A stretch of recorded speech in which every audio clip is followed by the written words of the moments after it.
Hola, soy Claudia López, senadora de la Alianza Verde. Estoy en compañía de muchos amigos que promueven el uso de la bici en Bogotá. Hoy nos unimos como ciudadanos, todos los combos Probici de la ciudad, para celebrar la ley Probici, que es uno de nuestros grandes logros colectivos de este año.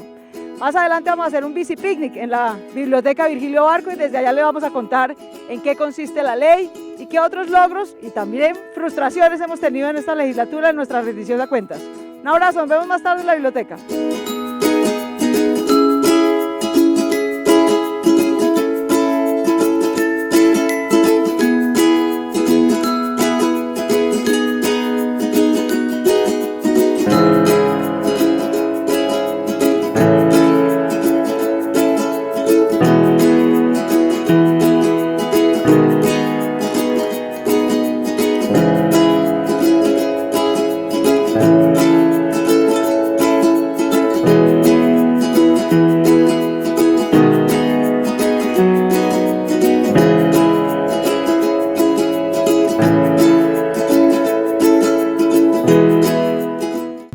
Bueno, muchas gracias a ustedes por venir y bueno, a todos los compañeros de ruta, a Bay Kennedy, Fontirrueda estaba por ahí, Teusaca, a Susicla, la biciescuela vino y le tocó irse porque hoy es su última clase, pero bueno, empecemos con lo que nos gusta. Si se me quedó alguno, lo siento. Scouts, no distingo a la tropa.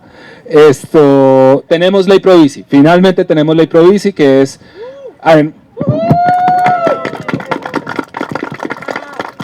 que en mi opinión tiene dos cosas muy importantes. La primera, los incentivos. Un día extra para los servidores públicos pues es bueno e incentivos para las empresas. También tiene como los incentivos, la seguridad en la vía, la modificación del Código Nacional de Tránsito. Es decir, ahora podemos ir con mayor seguridad y no tenemos que violar la ley o empujarla para ir con seguridad. Pero yo creo que Carlos sabe mucho más de esta ley. ¿Usted sí la ha leído?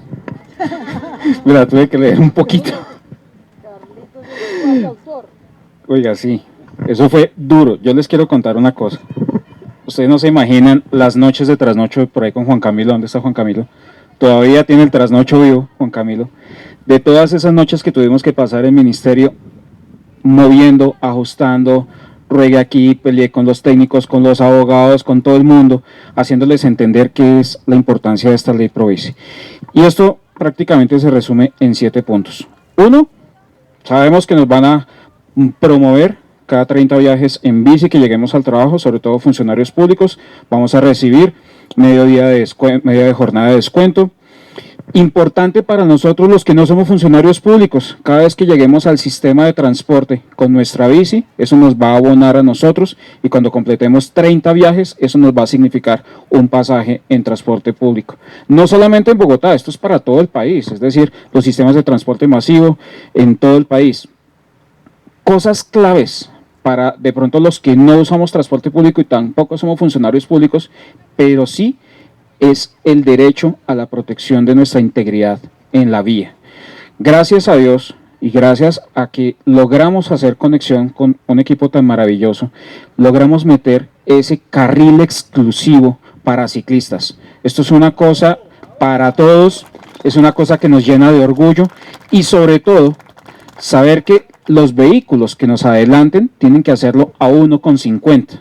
Entonces yo quiero, como de pronto, tengamos un poco la concepción de dónde veníamos. Veníamos de estar pegados al andén donde estaban las rejillas, el bus pasándonos pegado, la camioneta echándonos pito, el señor taxista diciéndole, oiga hippie, suba hacia el andén. Ahora no, ahora tenemos un carril exclusivo, nos tienen que respetar y avanzar a una distancia moderada, 1,50. Esto es una cosa maravillosa que todo el mundo está peleando y nosotros en Colombia lo hemos logrado. Pero asimismo, a los conductores que no cumplan esa normativa de adelantar a 1,50 pueden ser multados. Eso es lo clave. O sea, ya hay un mecanismo de presión para poder ejercer esa normativa. Ahora, también metimos en el Código de Tránsito un cambio que es multar a aquellas personas, y los que andamos aquí por el 85 lo sabemos, que toman el bicicarril como una zona de parqueo para poder descargar sus productos, ¿cierto? O por allá en Tunal, los que vienen de Tunal, yo creo que por allá los circuitos que se hicieron aislado también se dan cuenta que las personas cogen esas zonas de parqueo como, esas zonas de carril exclusivo bici como zonas de parqueo. Pues no, señor, se acabó. Ahora en este momento tenemos una herramienta para decirle, señor agente, por favor, proceda como dispone el Código Nacional de Tránsito. Y algo que también promueve muchísimo es el establecimiento de zonas de parqueo en todas las entidades públicas del país. ¿Qué quiere decir esto? Que si nosotros vamos a ir al Congreso a visitar aquí a nuestra querida senadora, o vamos a ir a pagar el recibo de servicio público en el Supercade, o vamos a ir a un hospital o a cualquier sitio público, están en la obligación de proveernos espacios de parqueo. Carlos, una pregunta, entonces acabó déjele ahí, pero yo no respondo. Se acabó esa vaina. ¿Acabó? Se acabó. O sea, no más. Ahora llegamos y somos ciudadanos y también nos tienen que dar prelación. Y esto opera para todos. Hoy en día ya hemos recibido noticias de Nariño. Nariño ya dijo, me conecto inmediatamente, ya inmediatamente empiezo la implementación.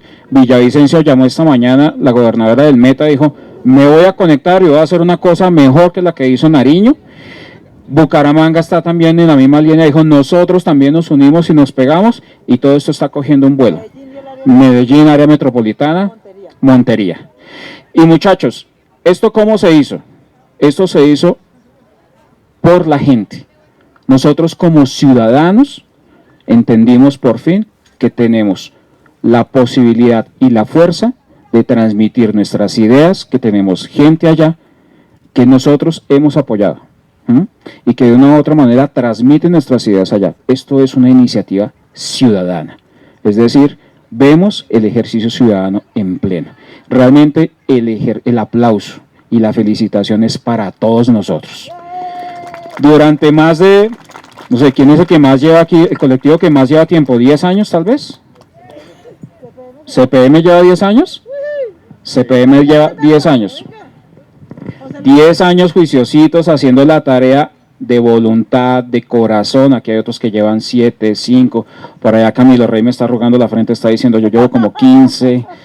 Pero todo esto es un esfuerzo, 4, es un esfuerzo de nosotros. O sea, esto es un regalo de nosotros, de la ciudadanía. Entonces, de verdad que un aplauso para todos nosotros. Carlos, aplauso para todos, pero muy importante para María Fernanda, sí, que está aquí, Mafe. Ay, Mafe. Sí, eso. Otra parte de la Mafe, qué gusto verte. Otra parte de esta historia, que como bien dice Carlitos, es un logro de todos. Esto es exactamente lo que uno quisiera que pasara en todos los temas. No solo en la bici, sino también en la paz, también en la educación, también en la salud. Todavía no logramos tener ese nivel de consenso, pero en el tema de bici, muchas cosas maravillosas. Primero, muchos combos, mucha ciudadanía, y ese es el primer ejemplo que tenemos que entender. Cuando hay ciudadanía organizada, que camella, que impulsa el tema, que lo trae hasta la agenda pública. Por Bogotá estaba Mafe, que estaba en el Consejo de Bogotá, y trató de sacar estas mismas iniciativas como un acuerdo del Consejo. No se lo aprobaron allá, no le pararon bolas, pero bueno, seguimos insistiendo, llegamos al Congreso, y allá había mucho trabajo llegamos en de entidades bicicleta públicas, con muchos de los que están acá. Llegamos a posesionarnos ese 20 de julio, pero desde antes, incluso en campaña, no había por ahí tenemos no había biciparqueadero, ya en que el llegamos, Congreso. fue nuestro primer logro, pero muchas de las personas que están acá nos ayudaron a construir agenda desde la campaña. Bueno, nosotros estamos con ustedes, les creemos, hemos hecho esto antes, pero ABCDE. Y entonces es un gusto también traer logros. Y además la base del proyecto fue el proyecto de acuerdo de Mafe, que el Consejo pues no le dio importancia y nivel, pero aquí hubo otro elemento innovador. Y ahí voy a echarme una autocuña. Yo estuve en Chile en un foro de transparencia y lo que más me gustó fue un modelo de construcción colectiva de una iniciativa legal que vi de Brasil. Y lo armamos acá. Esta ley, ustedes recordarán el correo 1, 2, correo 5, a unas de sus apuestas y formulaciones se incluyeron, otras poquitas no, Camilo ahora dirá cuál no, pero ese fue otro elemento innovador. Esta fue una ley construida colectivamente con combos de todo el país, en el Foro Nacional de la Bicicleta en Medellín, así se discutió, y pues las cosas hechas entre todos se demoran un poquito más, pero salen mejor. Exacto, entonces a los biciusuarios pioneros, a Mafe, mil gracias porque nos inspiró, nos aportó su trabajo, y también debo decirlo al Congreso, porque esta es de las pocas leyes que pasan por unanimidad. Entonces entenderán lo difícil que es que el Centro Democrático y el Polo Democrático voten lo mismo. Bueno, pues eso logra la bici. Y yo quiero también desde aquí darle un agradecimiento a todas las bancadas. Todos la pasaron, todos la nutrieron, hicieron aportes, pero nadie se opuso. En todos los 4 debates de la ley logró pasar por unanimidad. De manera que esta es la maravilla, esto es lo que uno quisiera que pasara en todos los temas, que haya organización ciudadana, que haya trabajo, que sea construir sobre lo construido y que nos una a todos en vez de dividirnos. Yo quiero decir otra cosa, los ponentes, por ejemplo, en Cámara fueron Carlos Guevara del Mira y Víctor Correa del Polo, y fue una tarea bien importante la que hicieron. Aquí también hubo intento de micos, no crean, pero lo logramos sacar.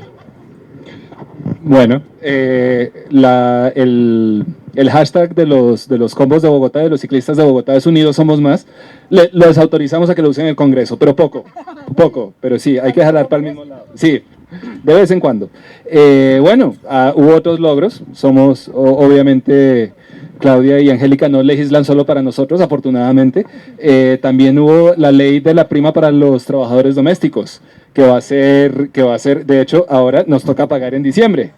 Entonces, hoy es noviembre 26, gracias a que por lo general son mujeres, el 98% son mujeres las empleadas domésticas, gracias a ellas, pues muchos podemos salir a trabajar, alguien cuida a los niños, los abuelos, tienen la casa en orden.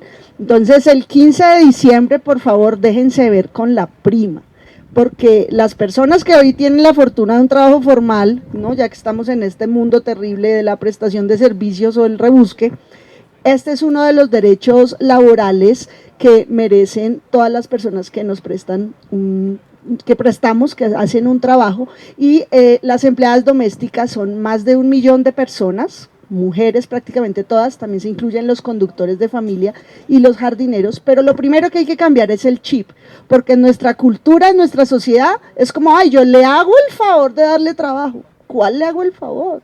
Si no fuera por las mujeres que cuidan a los niños y tienen al día la casa, no puede salir la señora o el señor o los dos si están a su consultorio, a su tienda, a vender, al rebusque y a su actividad. Entonces lo primero es como la dignificación del trabajo, que es tan importante como todos los que hacemos los demás. Hay muchas tareas pendientes respecto de la igualdad, esta es una causa de igualdad, de trabajo decente, muchas tareas pendientes. Hoy en día el 20% del servicio doméstico es interno, tienen unas jornadas de más de 10 horas, de 16 horas, que además de esas extensas jornadas, hay unos matices todavía de maltrato en el clasismo de nuestra sociedad. Entonces esta ley tiene un efecto simbólico y es de igualdad, y un efecto práctico de platica, porque así como todo el mundo junta sus pesitos para hacer un viaje, una inversión, un arreglo, pagar una matrícula, las empleadas del servicio doméstico lo esperan, es medio sueldo, igual que el de cualquier trabajador, medio sueldo, si trabaja por días o si trabaja a tiempo completo. Si trabaja un día o dos, aquí veo a un profe que además es experto en el formato de cotización, que ahí tenemos muchos retos, porque la ley obliga a que se les afilie a salud, a pensión, a todo el formato de seguridad social, pero el cumplimiento aún es muy bajo, escasamente van unas 180.000 mujeres afiliadas. Tenemos un debate, iniciaremos el año con un debate a la ministra de Trabajo, porque una cosa es tener la ley y otra cumplirla. La ley de afiliación a seguridad social, y si no cotizamos no estamos previendo el soporte y la seguridad en la vejez. Entonces hay mucho por cumplir, el Ministerio de Trabajo hace harta publicidad, pero falta que mejoren los sistemas de afiliación, porque ¿quién ha hecho el intento o quién ha hecho un procedimiento de afiliación de una empleada? Es difícil de hacer, es un trámite largo, y si queremos aumentar la afiliación necesitamos lograrlo simplificar. Hay empresas, hay chinos como ustedes que han montado servicios por internet, de modo que sí se puede, de modo que necesitamos que lograr que el Estado se monte en estas plataformas. La prima es medio salario del mes, uno en junio, medio en diciembre, 15 de diciembre es la primera vez que se paga, así que alístenla, por favor, así vaya un día, así vaya 2 días, o si es tiempo completo. Bueno, gracias, qué buena noticia. Y adelante, siéntanse libres. Bueno, y otra ley, una de esas cosas que uno dice, eso no era ley ya, eso no es, y es que resulta que el agua no es un derecho fundamental, yo pensaba que sí, a uno, ya viene. Ya viene el agüita. Democrática, cae sobre todos. Pues sí, esa Juan David es una de esas cosas que a uno le parece como insólito que tenga que dar un debate para que algo que parece tan obvio, tan de sentido común como que el agua sea un derecho fundamental, lo sea. Pues a diferencia de la ley Provici, que ya salió, esta ha sido muy luchada. Va en 7º debate, se le quedan los 2 últimos debates, aspiramos a que salga, es un acto legislativo que incorpora después del derecho a la vida, el derecho al agua. ¿Y cuál es la importancia de esto? 3 cosas muy claves. 1, 1/3 de los municipios de Colombia hoy están teniendo dificultades de acceso al agua porque la fuente de donde toman, el páramo, o el acuífero o el río del que vienen, se está desecando o está contaminado.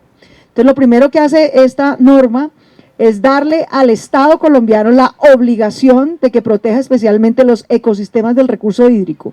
Colombia es un país bendecido, tenemos ecosistemas de todo tipo, pero dentro de todo el tipo que tenemos vamos a tener que darle mucha más importancia a los páramos y a los sistemas del recurso hídrico que a muchos otros para poder salvaguardar la fuente natural de donde viene el agua. Como le digo yo a mi sobrinito, el agua, mi amor, no viene de la llave, el agua viene de los páramos, de los ríos, de los humedales, de los acuíferos y tenemos que cuidarlos especialmente. Lo segundo que vamos a lograr es una cosa que parece obvia pero no se aplica y es que lo primero, el uso prioritario del agua es el consumo humano. Yo sé que eso parece obvio, pero no es tan obvio. Miremos lo que está pasando en La Guajira, muchas desgracias. Pero entre otras, las mineras tienen agua. El río Ranchería se desvió para que un distrito de riego de zonas agropecuarias y de agroindustria en el norte del Cesar tuvieran agua. Y los guayú y muchos guajiros no tienen agua para el consumo humano. Eso es absurdo. Eso es absurdo, eso es una perversidad de prioridades de la política pública. Entonces, con esta norma, el primer uso será el humano, el del consumo humano, y luego sí se pueden proveer otro tipo de usos. Y por último, también se garantiza que haya una inversión progresiva del derecho. Esta ha sido tal vez la mayor pelea con el Ministerio de Hacienda, con el gobierno, incluso con el Ministerio de Medio Ambiente, hasta que finalmente nos logramos poner de acuerdo, porque ellos nos decían más o menos como, pero es que si lo volvemos un derecho nos lo van a exigir. Obvio, para eso son los derechos, para exigirlos, pero también obviamente uno tiene que ser consciente de las limitaciones presupuestales que tiene el Estado. Entonces acordamos que su implementación e inversión fuera de manera progresiva para que no se genere pues una tutelatón y demás sobre el tema del agua, pero esperamos que ese sea nuestro tercer gran logro de esta legislatura. Hay esta pelea que parece simple, ustedes dicen, eso suena como tan simple, tiene unos enemigos brutales dentro del gobierno y en los gremios económicos. Hace muchos años ustedes recuerdan a un señor que se llama Rafael Colmenares, un ecologista que con muchas organizaciones recogió firmas para el referendo del agua. ¿Les suena? Bueno, llegó el referendo por el agua ciudadano al Congreso y allá se lo tiraron. Entonces, este proyecto recoge lo original, lo bueno, lo mejor, con una formulación adicional. Saludamos aquí a nuestro amigo Antonio Sanguino, y es el que entra a 7º debate. ¿Qué quiere decir? Es una reforma constitucional, necesita 8 debates y tenemos de aquí al 16 de diciembre para darle 2, el 7º en mi comisión y el 8º en plenaria. Por un día de error se nos puede hundir el proyecto, de ese nivel de intensidad está este proyecto. Tú todavía tienes que responder, porque ya pasaron los gozosos, ahora vienen los dolorosos. No les pasaron todas, uno no siempre le funciona todo. Por ejemplo, nosotros los ciclistas sabemos que esto no es Holanda ni Dinamarca, pero también los que pedimos datos, yo por distintas razones le pido datos a las entidades y es muy difícil, la ley de transparencia, o sea, de transparente nada. Y ustedes habían presentado un proyecto de ley de transparencia, ¿no? ¿En qué consistía ese? No una ni dos, sino 3 veces hemos presentado el proyecto de ley. Así como teníamos la agenda de bicicleta, llegamos con un paquete de más de 20 proyectos. 2 veces se ha hundido la ley de transparencia, que busca lo que su nombre indica, que rindamos cuentas sistemáticamente, que el acceso a la información sea libre por los ciudadanos, que la gente pueda saber cómo vota tal congresista, qué sesiones hacemos y sobre todo qué hacemos por fuera también del Congreso. Mucha gente que cree que el trabajo del congresista es solo martes y miércoles, calentar pupitre o lo que se hace en el recinto. En realidad el Congreso trabaja más de lo que la gente cree. El Congreso es al que le falta actitud de contar y mostrar qué es lo que hace. Ahí vendrán muchas formas de por qué no quieren que se sepa, pero en general se trabaja mucho y queremos poderlo divulgar, no solo como, ay, hagámonos publicidad, no, sino en doble vía. La lógica de la ley de transparencia es que el político, el funcionario y servidor público es un servidor al nivel par del ciudadano al que que le puede exigir, preguntar, controvertir permanentemente. Este proyecto buscaba reformar el formato de elecciones que hay dentro del Congreso. El Congreso elige magistrados de la Corte Constitucional, procurador, defensor, contralor, etcétera, y esos son unas repartijas y unos acuerdos contra la ciudadanía, contra el interés público, y poníamos unos formatos para que se pudiera hacer una audiencia pública, una oportunidad de revisar la hoja de vida a fondo, y también los micos, los grandes micos, se meten en algo que se llama comisiones de conciliación. Lo arreglábamos, poníamos unos lapsos, un voto nominal, unas actas, cosas que pueden sonar ahorita muy leguleyas o muy técnicas, pero que en realidad salvaguardaban el interés público. Hacer pública la información de nuestros bienes y rentas, la declaración de renta, la agenda, con quién nos reunimos. Si yo me voy a reunir con el ministro de Vivienda, válido, ¿de qué? ¿Para qué? ¿Para qué proyecto? ¿Cuál proyecto en Bosa? ¿Cuál plan parcial? ¿O para qué? ¿Para que contrate por debajo de la mesa a un amigo mío para unos términos? ¿Verdad? Entonces es una ley ambiciosa que obviamente pisó muchos callos, hay una resistencia absoluta a rendir cuentas y se hundió 2 veces. Se hundió en el último minuto, pero no nos vamos a quedar con los brazos cruzados y en minutos les contaremos qué vamos a hacer. Es cierto que los congresistas y los honorables senadores trabajan mucho, pero también ganan bien. No se gana más, ¿no? Demasiado bien, demasiado. Cuéntanos de eso. Pues bueno, esa fue nuestra segunda tristeza de esta legislatura, la verdad. Se hundió 2 veces, 3, la ley de transparencia y nos hundieron, no nos hundieron, ni siquiera debatieron el proyecto de acto legislativo para reducir los salarios de los congresistas.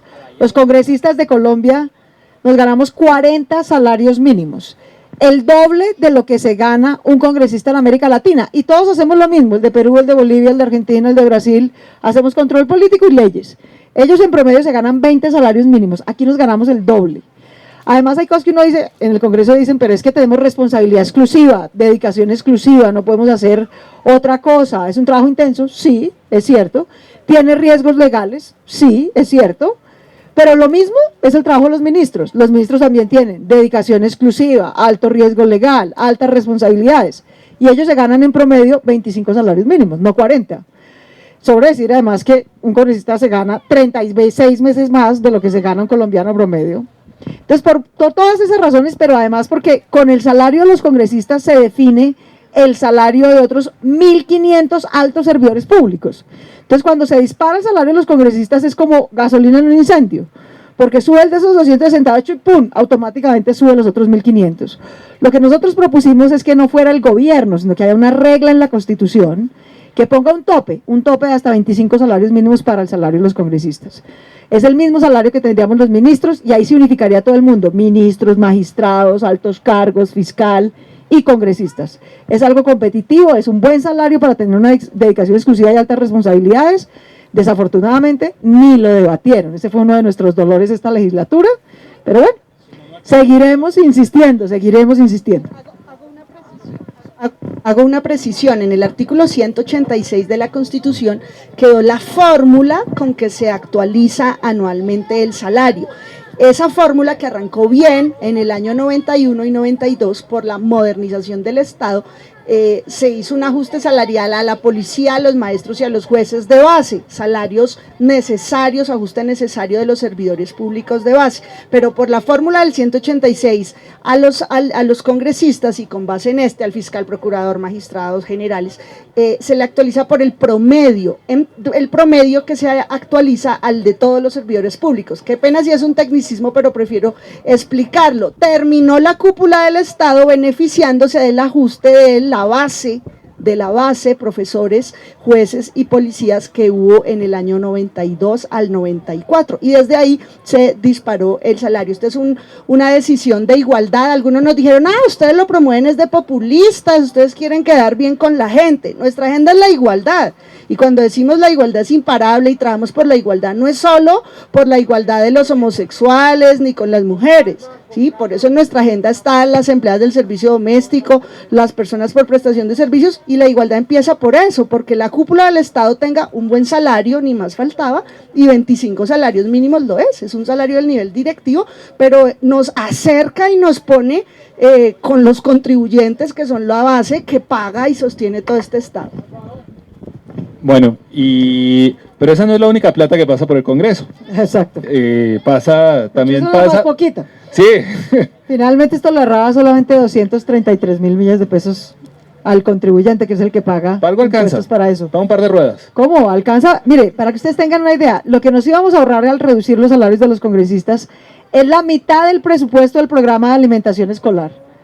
La mitad del presupuesto, o sea, el programa de alimentación escolar que le da refrigerios y suplemento nutricional a todos los niños de las escuelas públicas, cuesta hoy 500 mil millones de pesos al año. Del país. Del país, de manera que no era un monto menor. Okay. Pero bueno, y de la plata que va también en el programa de alimentación de las regiones, que se conoce como la mermelada, ¿qué? Pues la mermelada, la verdad es aquí en Colombia tenemos esa tragedia, ¿no? Que nos inventamos un eufemismo para las peores cosas. La mermelada es que se roban una plata de los colombianos, punto. El ministro de Hacienda y el gobierno, para comprar el apoyo político de congresistas para que les voten sus proyectos y demás, entonces van y les dan proyectos y les permiten que se roben una plática de esos proyectos. ¿Y eso por qué pasa? Por muchas razones, pues por falta de ética del presidente de la República, del gobierno, por la manera como se elige la gente, por muchas cosas, pero entre otras pasa porque el trámite del presupuesto es casi secreto. Se tramita en partidas globales y el desenglobe y la priorización de qué se hace, qué no se hace con la plata, lo acuerdan los ministros y los congresistas en reuniones prácticamente privadas. Entonces, que nuestro proyecto antimermelada, ¿qué proponía? Lo que proponía era sacar ese debate, sea en las alcaldías, el presupuesto de libre inversión, o en las gobernaciones, o el nacional, sacarlo a audiencias públicas. Es decir, que los congresistas tengan que ir de cara a la ciudadanía a priorizar con ellos los proyectos en los que se va a ejecutar el presupuesto en su región. Claro que es perfectamente lícito que yo vaya a la audiencia pública de Bogotá y le diga al Ministerio de Transporte, mire, yo quiero 500 millones de pesos para implementar ciclorrutas y cicloparqueaderos en Bogotá, y lo respaldo con la solicitud de todos estos ciudadanos. Eso está muy bien, pero eso tendrá que ser público, no que yo vaya y lo pida por debajo de la mesa y además de todo me quede con una plata. Entonces ese era el proyecto antimermelada, pero ¿qué crees? También no lo hundieron. Ese fue nuestro tercer dolor de esta legislatura. Yo estoy viendo un patrón. Bicis, sí, déjelos que vayan. Agua, de pronto. Una prima, bueno. Uy, no, las otras sí no. La transparencia, la transparencia como que no, la mermelada complicada. Estoy viendo un patrón. Yo voy a ver si lo analizo más. Lo que les toca al bolsillo, eso sí no lo dejan pasar. Pero ¿y entonces qué hacemos? Perseverar e insistir. Perseverar e insistir y unirnos con la ciudadanía. Angélica te va a explicar qué vamos a hacer. Nos vamos a acelerar porque el derecho al agua empezó a ejercer en este momento. Por las nubes. Nosotras hacemos política como ciudadanas y hoy ocupamos estos cargos, pero seguiremos siendo lo que somos, ciudadanas. El partido Alianza Verde lo propusimos en el partido esta semana, entonces vamos a lanzar una chiva. Aquí está nuestro presidente, Antonio. El 20 de julio del 2014 radicamos el proyecto de transparencia, el de salarios lo radicamos tal vez en septiembre del 2014, el de mermelada este 20 de julio, todos nuestros proyectos pues han tenido un curso que siempre anunciamos. Los intentamos, los nutrimos con las otras bancadas, estuvimos dispuestas a incluir sus opiniones, a dialogar con el gobierno, pero a la hora del voto se hundieron en el último minuto la de transparencia y las demás. Entonces hay dos opciones: dejar así, quedarnos con las manos cruzadas, o intentar un camino largo, un camino más difícil, pero un camino con toda la fuerza de la ciudadanía y la fuerza de los argumentos. Entonces vamos a promover durante todo el año 2017 una consulta popular ciudadana. Es un mecanismo de participación que no se ha utilizado, no se ha estrenado en nuestro país, ha habido referendos, propuestas de referendos, tiene unos matices distintos.